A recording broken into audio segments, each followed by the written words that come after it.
As you spend the next 2 weeks debating, negotiating, persuading, and compromising, as you surely must, it's easy to forget that ultimately the emergency climate comes down to a single number: the concentration of carbon in our atmosphere.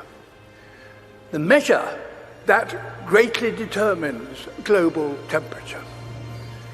And the changes in that one number is the clearest way to chart our own story, for it defines our relationship with our world.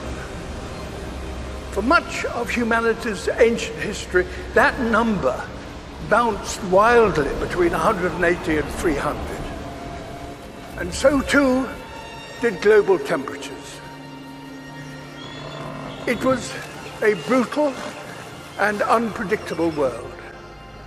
At times, our ancestors existed only in tiny numbers. But just over 10,000 years ago, that number suddenly stabilized, and with it, Earth's climate.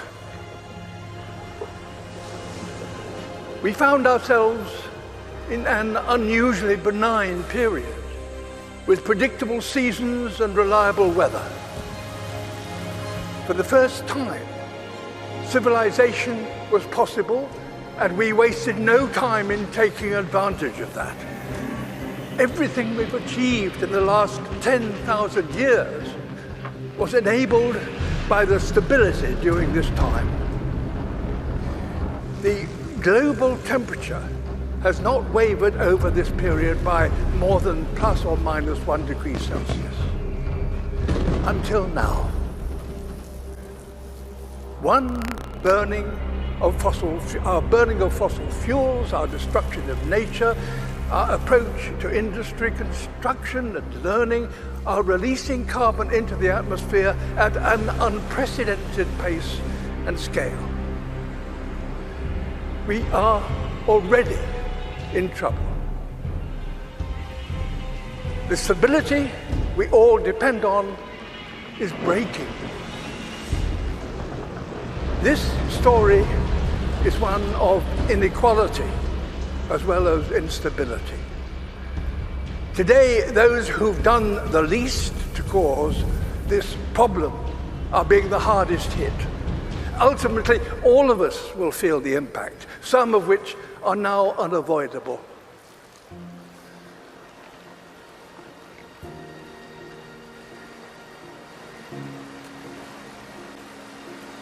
My world is melting. You think you have control, we actually have no control.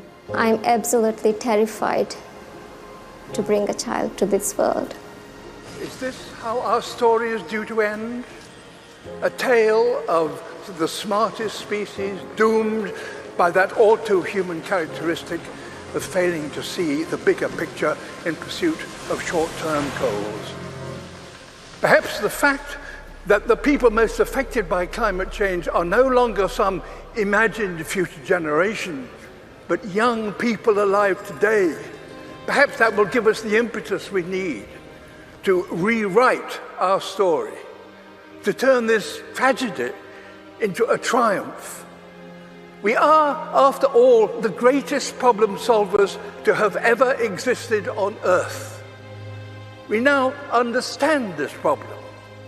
We know how to stop the number rising and put it in reverse. We must have carbon emissions, halt them this decade. We must recapture billions of tons of carbon from the air.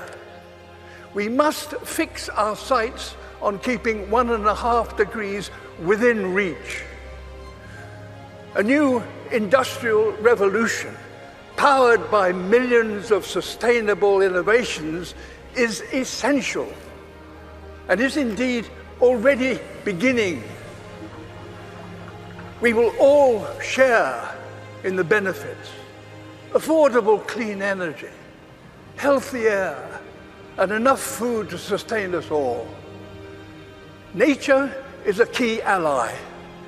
Wherever we restore the wild, it will recapture carbon and help us bring back balance to our planet.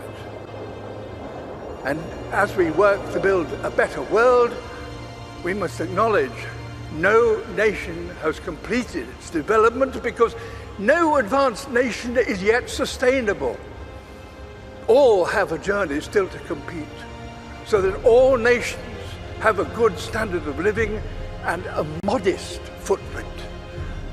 We're going to have to learn together how to achieve this, ensuring none are left behind. We must use this opportunity to create a more equal world, and our motivation should not be fear, but hope.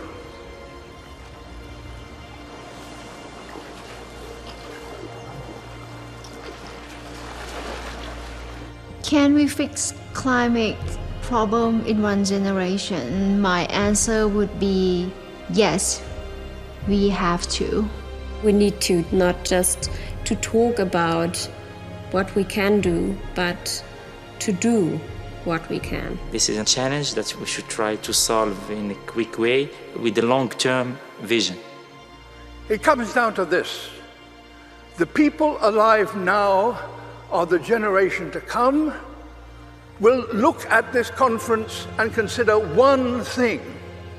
Did that number stop rising and start to drop as a result of commitments made here? There's every reason to believe that the answer can be yes. If working apart, we are a force powerful enough to destabilize our planet, surely working together, we are powerful enough to save it. In my lifetime, I've witnessed a terrible decline. In yours, you could and should witness a wonderful recovery.